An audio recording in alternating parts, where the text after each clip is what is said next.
Transitive verb and intransitive verb. Transitive का हिंदी क्या होता है?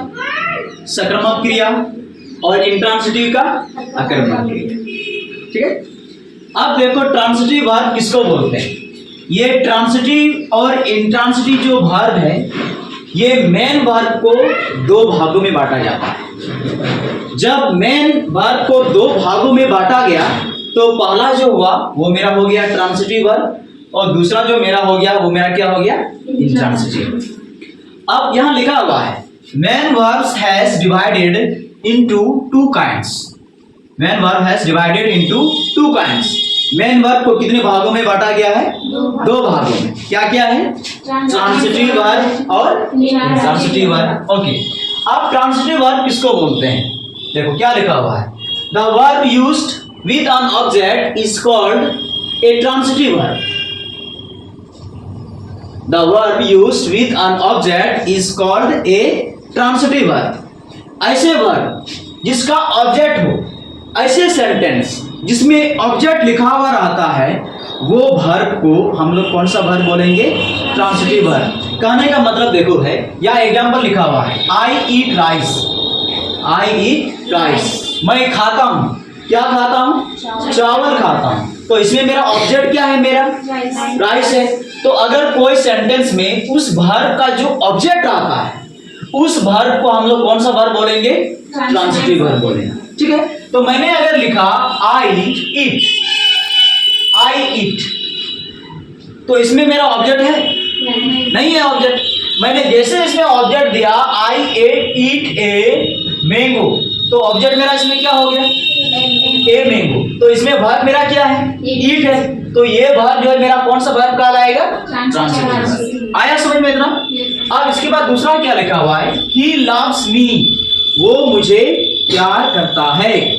इसमें ऑब्जेक्ट क्या है? मी है।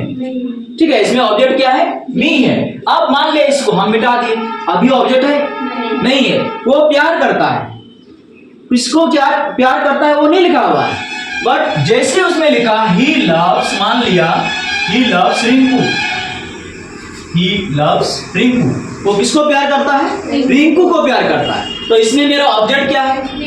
रिंकू है। तो वर्ब इसमें क्या है? लव्स है। तो वर्ब मेरा क्या हो गया? कैसा वर्ब हो गया? Transitive verb. कहने का मतलब है जो भी सेंटेंस में अगर उस वर्ब का ऑब्जेक्ट रहेगा तो उसको हम कौन सा वर्ब बोलेंगे?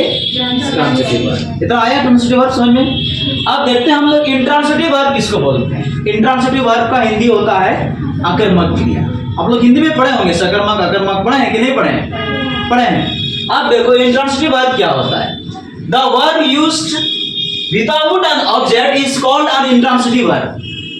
पहले क्या था कि ऑब्जेक्ट होना चाहिए, और इंट्रांसिटिव में क्या नहीं, क्या जिसमें ऑब्जेक्ट नहीं हो। ऐसे सेंटेंस या ऐसे वर्ब जिसमें ऑब्जेक्ट नहीं लिखा हुआ रहता है, तो उस वर्ब को हम लोग कौन सा वर्ब बोलेंगे? इंट्रांसिटिव वर्ब बोलेंगे। जैसे आई ईट, मैं खाता हूं, तो मैं क्या खाता हूं? लिखा हुआ है क्या? नहीं लिखा हुआ। तो इसमें वर्ब मेरा क्या है? ईट है। तो ये ईट जो है मेरा कैसा वर्ब हो जाएगा? Intransitive verb. क्यों होगा? हाँ, क्योंकि इसमें ऑब्जेक्ट नहीं है।